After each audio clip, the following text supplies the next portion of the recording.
Big day today in the trenches with Dave Lapham, brought to you by First Star Logistics, because Kirk Herbstreit is in the house.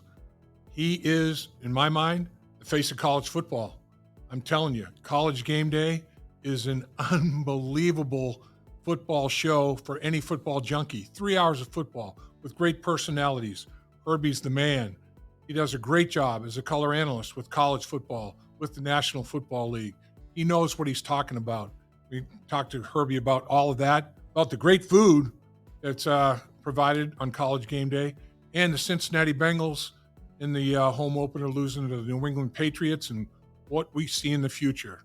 All that with Kirk Herbstreit.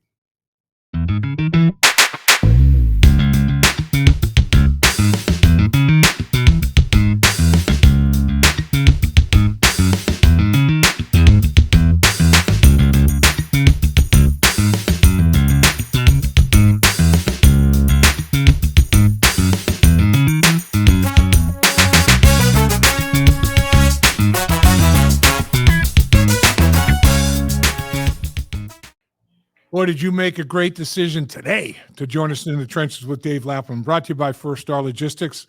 And we're in our studios that First Star Logistics provides for us, and we are extremely grateful for what they do provide for us, because right now we have the man, the iconic Kirk Herbstreit. And I'm telling you what, this guy is as good as it gets.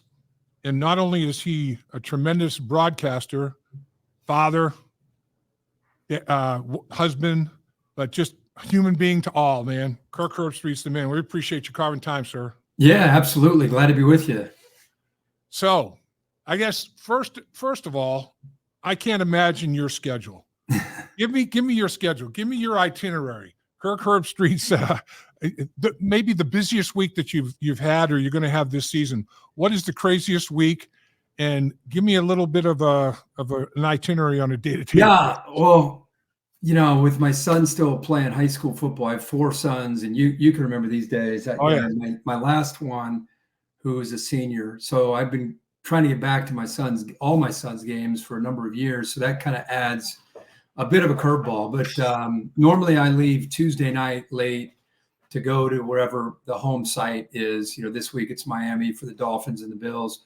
Because early Wednesday, we have meetings most of the day over at the home facility. So, leave Tuesday, work all day Wednesday over at the Thursday night home site, go to a dinner that night with Al and our team. And then, a lot of times Thursday, I'm working towards game day. And while I'm in the hotel about to call the Thursday night game, I'm working towards game day. I'm working towards my Saturday night game. So you got to keep all these silos, going where there's 3 buckets. There's Thursday Night Football, there's College GameDay, which is 3-hour studio show. Right. And then there's Saturday Night Football, all those take a lot of work. And so just trying to work all week. Like today's Monday, I'm trying to just keep everything organized and take notes. I'm a big over-prepare kind of guy, so it's a lot of work. And it gives me such confidence if I do what I need to do during the week. But anyway, I call that game Thursday night, and then I'll get to an airport at about midnight, fly to wherever College GameDay is. This week it's Columbia, South Carolina. I'll be there Friday morning. We have a big production meeting. We tape a couple Sports Center hits. I'll meet with the South Carolina head coaches and their players. And then right around 2:00 in the afternoon, wherever I am this week, Columbia, I'll fly to Cincinnati. I'll get back to my house, get ready, get my wife. She's all nervous and excited. I got to get back into that world, put my dad hat on, and then we drive over to St. X or wherever we're playing that week. My son's a senior at St. X this year playing quarterback. And go to that game, win or lose, stay after, give him a hug and offer a few words of encouragement, and then go right back to the airport, fly back to College GameDay, do College GameDay, get in usually around 12:30 or 1, depending on where I'm going, do game day in the morning from 9 to noon. And in the games where game day and the game are in the same spot, we have a big bus with 5 TVs set up. And I go right from game day right to the back of that bus this is the highlight of my week. Turn the lights down as low as they'll go, air conditioning as low as it'll go. This is like my Zen time. And I turned 5 games on at noon, so we get all the games going, and then 5 games at 3:30. And I'm looking at my board for the game I'm about to call, and I'm kind of just dozing off and watching games. And it's like my one part of the week that I really just kind of alone time where I'm just kind of zoning out and just locking into college football all day. Huh. And then I call a game that night, and then typically get done around midnight, fly home usually get home around 2:30 on Sunday morning. Man.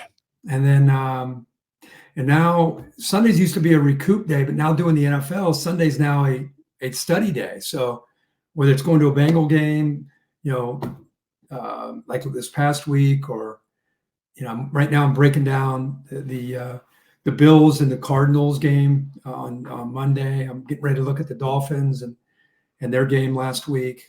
So it's 16 weeks of just chaos, Unreal. So Yeah. how many, have you ever added up how many miles you I traveled can't even- during the course of it? I mean, I can't even imagine. it's unbelievable. Yeah. I think it's well over 200 hours of flight time. I mean, it's pretty much airport and hotels a lot. But I'll tell you, being able to go home on Friday night and watch a high school football game. Yeah. I love high school football to begin with, but to have Sure. My son playing in the GCL, which from your son's days at Moeller, you know what that's like. So part of the reason we moved him here, I had done 3 of my older sons were in Nashville at a school called Montgomery Bell Academy, and it was a great school. Right. But my youngest wanted to play quarterback, and I thought, if you're going to play quarterback, I want to take you to an area where football is really important and it's really challenging and really a lot of pressure, because his dream is to play in college. And I was like, let's go up to Ohio and go to a great program and a great league and see if you can win the job, and then get ready to deal with a lot of what the hell's he doing? Which is good, very healthy for him. And that's what he's in the middle of doing right now. So that's my other Zen time, watching him on a Friday night. Man, you must the respect level between you and your wife must be incredible. I mean, you guys, you talk about a relationship where there's a super amount of trust and respect that goes on with roles with each other and with your kids. I mean, that's just an unbelievable relationship you guys must have. Yeah, she's been amazing for me, because I've never once, my entire career, even when my boys were little, I never dealt with, I'd come home and, I need a break, because her job might be harder than mine, raising 4 sons. And we have 4 dogs that are all boys. So she's she's on an island. So 4 dogs that are boys, 4 boys, and me. She's been an angel for us. So yeah, I think she has a great deal of respect for what I'm doing, just grinding. And I have equal amount, if not more, respect for her being a mom to 4 boys. And, we got, like I said, it's our last one at home. So it's been a lot of fun, but a lot of good work, like all of us parents have. So you traveled, is it the same dog you travel, or do you travel different dogs, or what's the deal? No, it's my 10-year-old golden retriever. His name's Ben, and he comes out on the road. He went out on the road with me last year. Nice. And it created quite a stir on social media. Like, the people really, really like him. That wasn't the intent, but that's what happened. He became way more popular than me. So I was pretty much his handler on the road. And when he shows up somewhere, like this week, for example, the Dolphins have already hit my producer and said, "Is Ben coming to the facility on Wednesday?" That's Not, "Is Kirk coming?" "Is Ben coming to the facility on Wednesday?" And he texted me that, and he sent me her text, and what it said. She's like, "He will not only be welcome, he will be adored by many. A lot of people want to meet him."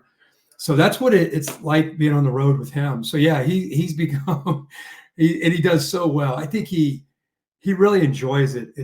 I've had Golden since I was in 10th grade, and I've had 2 of all these Goldens that are just different. They're just, I don't know, it's like they have a human gene or something, and he happens to be one of those 2. He's super old soul, super chill, walks around without, like, I'll let him go with, with about 50 people in a ballroom. He just kind of meanders his way around, and he's not on a leash ever. He just kind of walks around. And Al Michaels went from not being, I think, a big dog fan, and I kind of sensed that the first time I brought him into a production meeting. We were in Chicago, and he had a plate of food, and Ben's kind of working his way around. And he stopped to say hi to Al, and Al was kind of like, away. I was still getting to know Al, so I was right. So I took Ben, and I was like, I'm never bringing him into a meeting again. And then the next week, I didn't bring him down. He was up in the room, and Al was like, where's Ben? He said, well, I didn't want to bother anybody. I said, I kept him upstairs. He goes, oh, BS. He goes, go up there and get him. And I go, okay. Yeah. So I went up, brought him back down. And from that point on, Al loves Ben. Like, he won Ben over, or he won Al over. And now I can't go anywhere without making sure that Ben's with me now on Thursday Night Football, because Al, if I didn't bring him, I don't know what Al would do. So it's been quite a turnaround. But yeah, we've had a lot of fun. I love the booth shot where Ben was right there. He just landed there. He was. You talk about chilling, man. He was like, "This is great." He was loving life, man. Just laying there, loving it all. You just sleep, just sleeping. He just likes to be part of the team, I think. That was classic. That was really good. So you said you were at the Bengals game, at the Bengals home opener, and we've got a mutual friend in John Burns. Yeah. Who Encore Technologies. He's the man. He is the man. He is the man. So what did you guys think? I mean, I was, I think surprised is a mild reaction. I was stunned, really. I did not expect, I didn't see that coming. The Patriots did, obviously, but I did. Well, everybody was kind of like, I think even before the game started in the booth, it was like, oh, Kansas City next week, we'll just get this, get this one out of the way. And I said to them, because we are very passionate Reds fans and Bengals fans, and we use a lot of reverse psychology in our fandom. There we go. And I said, whenever our teams play a team that's supposed to be an easy team, we typically struggle with those teams. But if we play the Dodgers or the Braves or the Chiefs, our teams seem to kind of rise to the occasion. I don't know why that is, but and sure enough, you're watching that game, and as you know, you do such a great job. I mean, it just seemed out of sorts from the get-go. The field position was against them, and the offensive line just was struggling to open up any running lanes. They weren't protecting very well. It just kind of seemed like they were in a bit of a fog. Yeah. And Jamar Chase seems like, as well as he knows Joe, just with their history, it just seems like they're still kind of feeling each other out. And I think the Patriots probably, let's face it, I don't want to think they would ever admit they're in a rebuilding year, but it's 1 year after, Bill Belichick's no longer there. You got a new head coach. Yep. I think they're gaining confidence as the game went on. It was almost like, we're going to run the ball. Yep. We're going to play defense. We're going to win field position. We're going to win a turnover margin. We're going to do the little things to allow Jacoby Brissett to be effective, and not put the game on his back. Mm-hmm. And they were able to kind of tilt the field in their advantage. They didn't have to do anything crazy. And they just kind of squeezed the life out of the Bengals over the course of 60 minutes. And it was frustrating, for you, I'm sure, calling it. Yeah. And you think about their potential, and just, we were talking before we came on, the Colts game I did a couple of weeks ago, and you've been hearing this a lot, how tough of camp it was, and how they're very aware of how they've started in the last few years, and how this is going to be different. Joe's healthy. Right. Chance to get the timing and rhythm down, even without Jamar there, and how big that would be for him. And Teddy Karras was saying how they really worked hard and made sure to really grind to be able to be off to a good start. It's one game, but I think we were all a little bit surprised to see them not just a little bit more efficient and playing a little bit more with cohesion, because that clearly was not there. When you're in a situation like they're in right now. They're 1-10 in the first 2 games in Zach Taylor's coaching career, going into his 6th year, going to Kansas City for the 12th game. Everybody's like, they'll be 1-11, but they may rise up like the Patriots. I would like to see them handle the Chiefs game just like the Patriots handled this one. Yeah.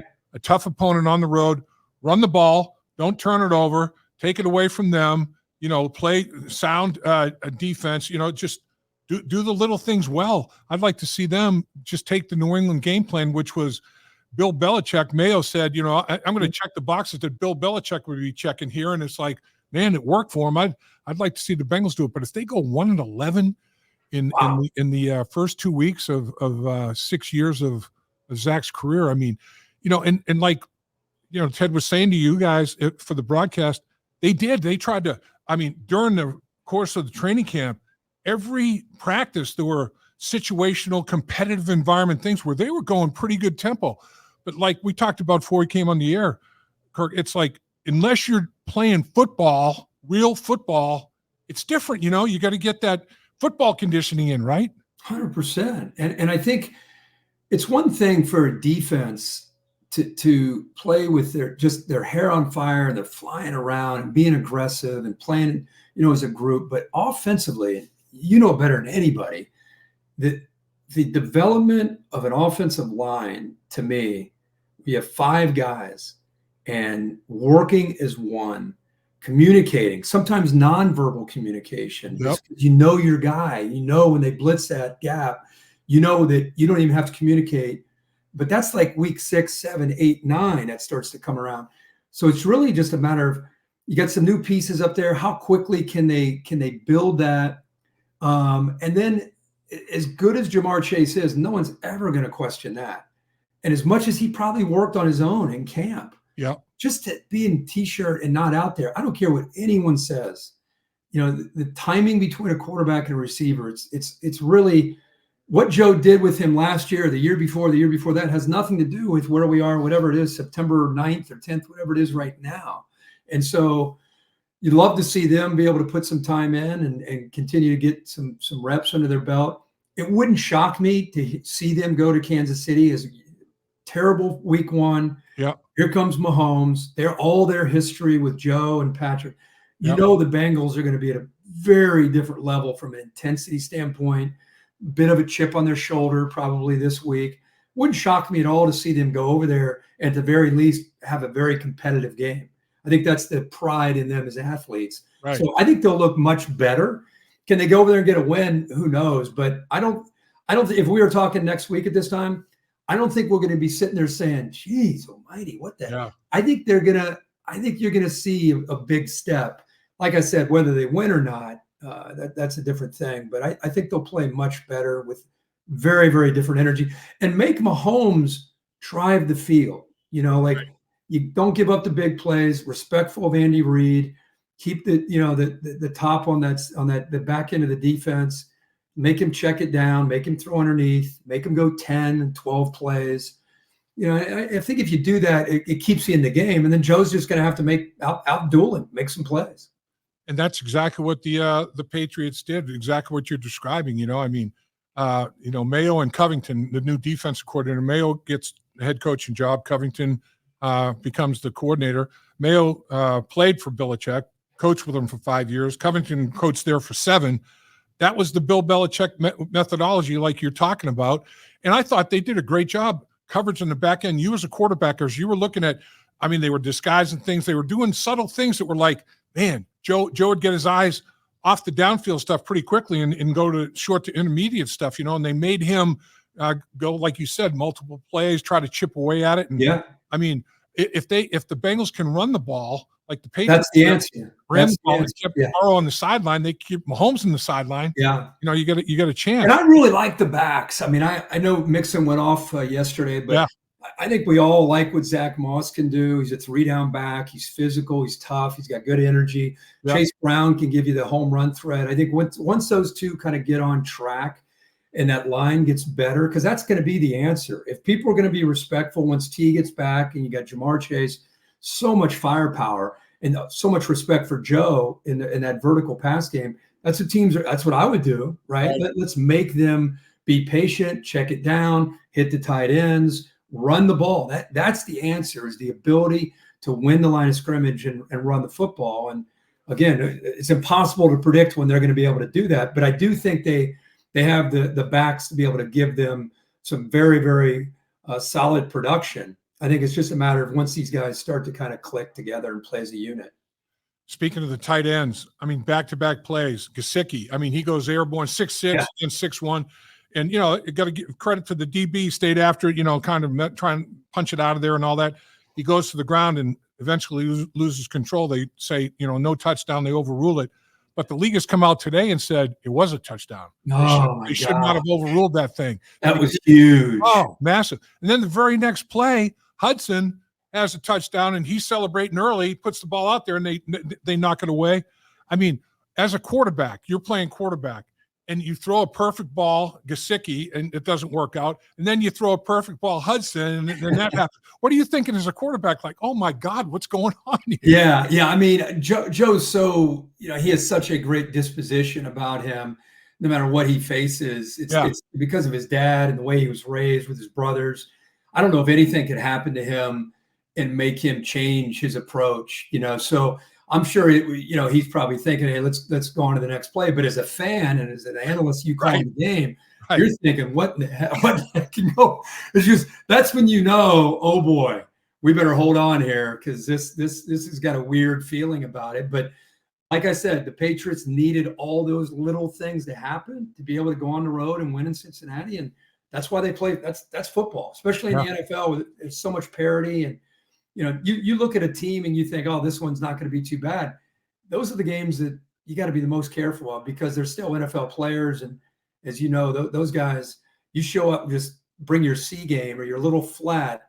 And I thought the stadium, they were so electric. And I think the style of the game, I think the air kind of just slowly left the stadium. Yeah. And I think everybody was a little guilty of, this one's going to be easy. Let's get to Kansas City. And you got to give the Patriots the credit. They got the win, and hopefully the Bengals will get on the right track this week. What did you think of Brissett? I mean, the dude is a full-grown man, 6'4", 235. And, I mean, he hurt him with their legs. A third down, third and 6, he rushes for 16 inside the 10-yard line, first and goal, you know, and he'd hold the ball to the last second. I bet he got rocked between running the football and times he get hit in the pocket. He got rocked 15 times or more in that football game and kept getting up, man. He's a tough dude, isn't he? Yeah, he really is. And you talk about a journeyman. I don't have his information in front of me, but you're talking about a guy that's 5 different teams in 5 years. How many is it? 5 teams in 5 years. Yeah, and I had him either last year or the year before when he was with the Browns. Yep. And 22, he was out, right.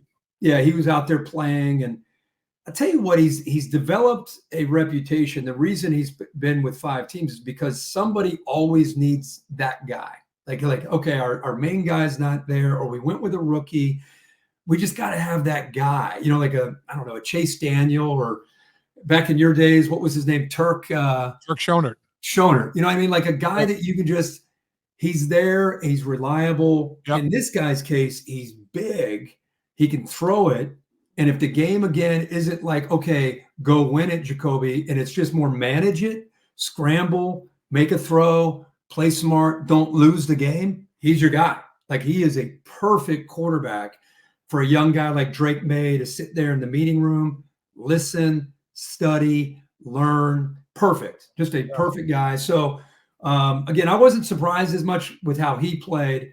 Just, I think if there's anything more surprising, it was more just being a little concerned with the Bengals' lack of continuity on their own offense. Yeah, and the Patriots' offensive line was much maligned, man. I mean, they were they're terrible. Man, I'll tell you what, they took control of the line of scrimmage now, and you know, Trey Hendrickson was frustrated. He was coming off that edge pretty well, and every time he'd look at the official with his hands up, like, "Where's the hold?" You know, he's looking for a holding penalty, but he was getting frustrated. But I thought the story of that game, or a big part of the story, was how well that offensive line took control of the line of scrimmage. Mm-hmm. You're right. Because, again, if you went by what the assumption was before the game, it was Bengals defensive line, Lou's going to turn it up when he needs to. The linebackers are going to be able to scrape and get free. And make a ton of tackles. But, football is a complementary game, and things like field position, your own offense not really clicking,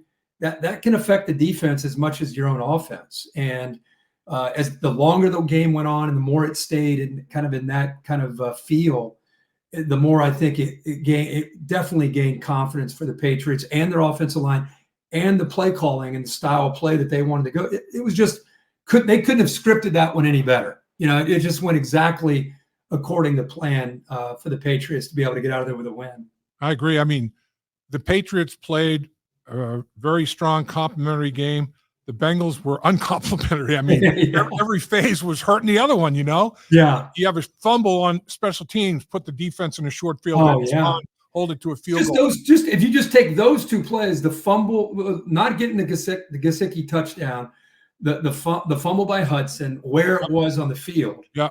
And then the fumble on the return by Charlie. I mean, just that sequence alone, that's it. I mean, that's the game right there. And you look at, Hudson, like you say, he has a low red zone giveaway where you're in the red zone, you don't get any points. Yeah. And they take it out to the 18-yard line. But then the defense, who's, air comes out of their balloon a little bit. It's like, you kidding me? This happened? I saw a touchdown that they took away, and then another touchdown that the guy celebrating too. The defense is like, what's going on? And they give up a touchdown. So there's a 14-point swing right there. It's like, man. Yep. So in a low-scoring game. Right. Think about that. It's not 34-31. It's a low-scoring game. Every possession, once you got into that third quarter, every possession counted.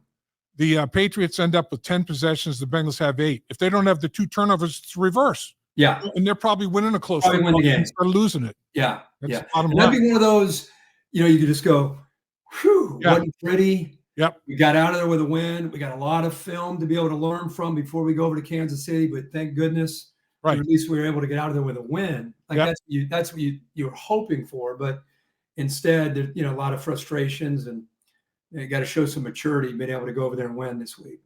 So, a game like you're talking about where, oh man, you didn't play well, but you won 17-16. You took a spanking, but the way they lost this game, you had to pull your pants down and take a spanking to bare skin. It's like you took a serious spanking, man. Yeah. That's like the double whammy right there. But yeah. And you know what? I think Zach has a really good feel for the team. I think that's one thing that's been impressive in his tenure. I feel like they've had some moments that have been like this. Yeah. Just when you think same old Bengals, I'm going back to the previous however many years. I feel like he's through the draft, through culture, just through changing things. I just feel like when they go through something like that, I have more confidence that they have the pieces and the personality to pull themselves out of it. Whereas, before Joe Burrow got there and Jamar Chase and company, it was kind of like, oh my gosh, what could this potentially lead them? Now they got to go to Kansas City. Now, oh my, and I don't know. I just don't feel that way like I used to. I feel like there's enough backbone, enough competitive spirit, enough.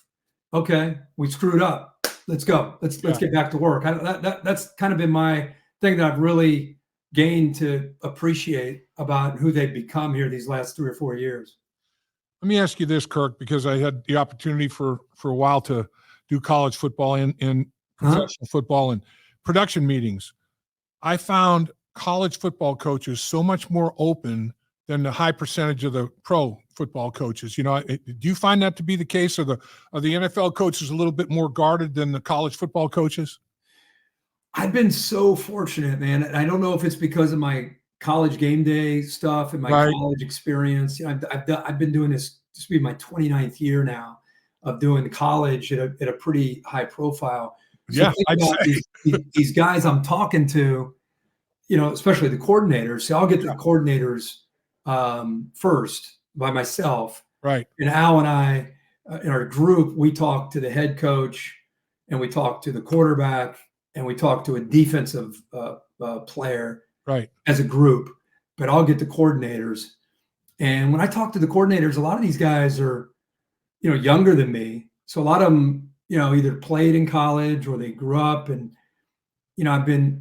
I've just been really lucky to be able to talk with them in a way where I'm not out to get any, burn them in any way or get any Right. information. And They trust you. yeah, I think that's a big thing. I've never burned a coach in my life. I've done Ohio State, Michigan games, Yep.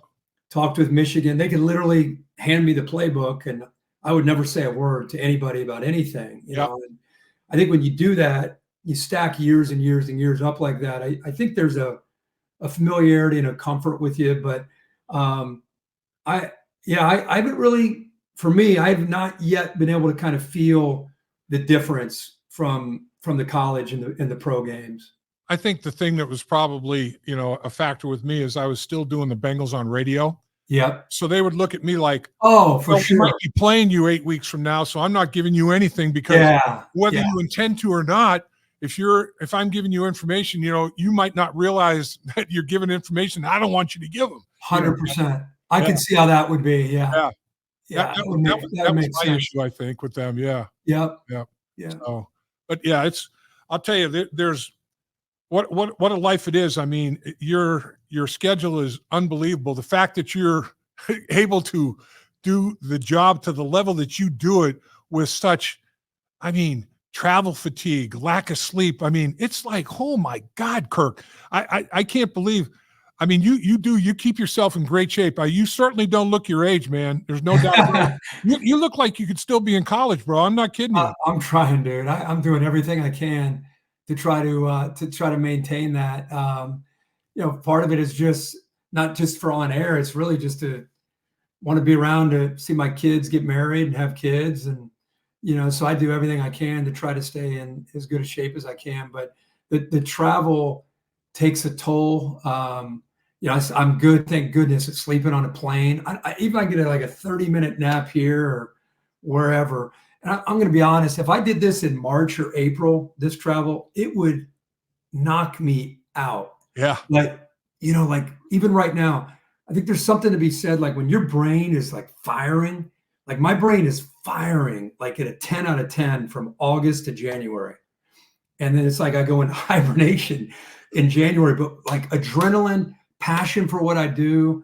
It's amazing how you can do, get in at 2 a.m. or whatever, and just wake up and you're ready, and I think, again, if I were doing this, and it wasn't football, I don't know if I would be able to do it, but I do think the passion and the adrenaline for the love of it definitely helps me. Final thought here. I watch you guys on game day. And man, when they bring that food in, I'm like, oh my God. If I was on that set, I'd be weighing 350 by the end of the season, bro. It's like, what's last week they brought like smoked salmon. Oh my gosh. I was just like, I was crushing it. Oh man, I'd be putting that feedback on, man. Oh my God. It'd be embarrassing. Every week. These chefs, the food that they bring out, it's fantastic. And our show, like I said, I've been doing the show 29 years, and it's interesting. It started with Chris Fowler, Lee Corso, and myself. Yep. And we did an hour, and then it went to 2 hours. Yep. And then Chris Fowler left, and a lot of behind the scenes people left, and then some of our sideline reporters like Tom Rinaldi and Gene Wojciechowski, they left, and David Pollock recently left. And then all of a sudden, you have Desmond, who's been there for about 15 years, I think, with me. We have a new host now in Reese Davis. I say new, he's been there for 7 or 8 years. Yep. And in the last couple of years, it's been really different because he brought Pat McAfee in, who people know is kind of this big personality. And to me, he's a lot of fun and a great teammate. And then Nick Saban comes in this year. And so just to kind of ride this roller coaster, I was really close to, like you keep mentioning my schedule. I was close to having to make a decision on, man, I don't know if I can keep doing all this. Yeah. I was ready if one thing I'd have to give up game day because I love calling games on college and pro. Sure. And then Pat comes around and he kind of reinvigorates me and gets me to like love it a lot. And then Nick comes in, and he is such a great guy in a way most people don't know. And I love him. and I already loved Reese and Des, and Coach Corso's still there. So, it's changed. The show has changed. The world has changed. But one thing's still true. It's college football. We still have fun preparing you to get you ready. It's like a tailgate. And we have fun, and it's a little crazy, but it's still plenty of XO, which I love, plenty of game talk. So we have fun. At the end of the day, if you can do something, especially a studio show, and be organically and authentically enjoying what you do, then man, you're blessed. You're very fortunate to do that. And that's kind of where I am right now with that show. I love it. I'll tell you, I love watching it because, I'll look at you guys and I'll just, somebody will be making a great point, and I'm looking at everybody else. Yeah. And everybody else is looking at him like, yeah, man, you're on a great point. And then it'll lead somebody else. And then all of a sudden there's 4 or 5 unbelievable points coming out. Yeah. And I'm like, man, this is it. This is what I want to hear. Cool. Because of your TV background, you pick up on that. Because I do find myself, like, I've worked with some people that while you're talking, yeah, right, they're doing this or whatever, right. And when Nick Saban's talking, I'm just like, oh yeah, man, I can see you're right on it, bro. I'm just like, just keep talking, And even Pat, I can tell Pat does his research and he's done his work. So, Des, like, when these guys are talking, I'm in, and I think if I'm in, hopefully the viewers are in, so it's interesting you picked up on that. Everybody's all in. That's what I love most about the show. And I'll tell you what, you are the face of college football. I appreciate it. Herbstreit is the face of college football and football in general. Thank you. I appreciate you saying that, man. I when I first started, that was my dream. That was my goal. I was about 4 or 5 years into my career, and I started to get asked to do other things outside of football. And I told my agent, I was like, I don't want to do any of these things. I want people, when they hear my voice or they see my face, I want them to think of college football or football. Like that. Yep. That's kind of what I want. And so I hope that that's become the case. I mean, it is. I don't have a shtick. I don't have anything. I just talk the way I'm talking to you right now. So I talk on air. I don't really know how to do it any differently. And I just know how to prepare. I prepare and I talk. That's really all I got. It's genuine, man. I mean, it's real, and you're genuine, you're real, and I mean it. People are buying it, man, and they should, because you are real, no doubt. I appreciate it. Appreciate you saying that. Appreciate you. Thanks for carving time, and my wife and daughter are going to be so happy because they love you, man. That's the thing. You have brought more females to college football than you know, bro. Well, tell them we appreciate that, and I'm sure they love Ben too. So everybody seems to love Ben. Tell them I said thanks, and it's been great to join you. Maybe we'll connect later in the year, and the Bengals will be on a roll, and we'll be able to. We actually have them. We should do that. I have them twice late in the year. You probably know. I think we have Baltimore over there, Cleveland in December. I think December 23rd here. So if you ever want to circle back up and we could do some more talk, we could definitely do that. For sure. I'd be delighted. That'd be awesome, man. Yeah. Appreciate you. Yeah. Keep up the great work. I love listening to you. I love your passion and what you bring to the table. It's I love when you get fired up about a big play, or I know it's a good day when I hear you in the background getting crazy. Appreciate it, man. Thanks, Kirk. Okay, bud. Safe travels. Have fun. Okay. See you soon. Dave Lapham here, and every day I am grateful for my experience to have played professional football. As a player, I realize self-motivation, leadership, and appreciating your teammates are key. At First Star Logistics, you can use those same attributes to create the life you want for you and your family. Build your future by working hard like I did. You'll see results both on and off the field. Call First Star Logistics today and be part of our winning team. Opportunity knocking.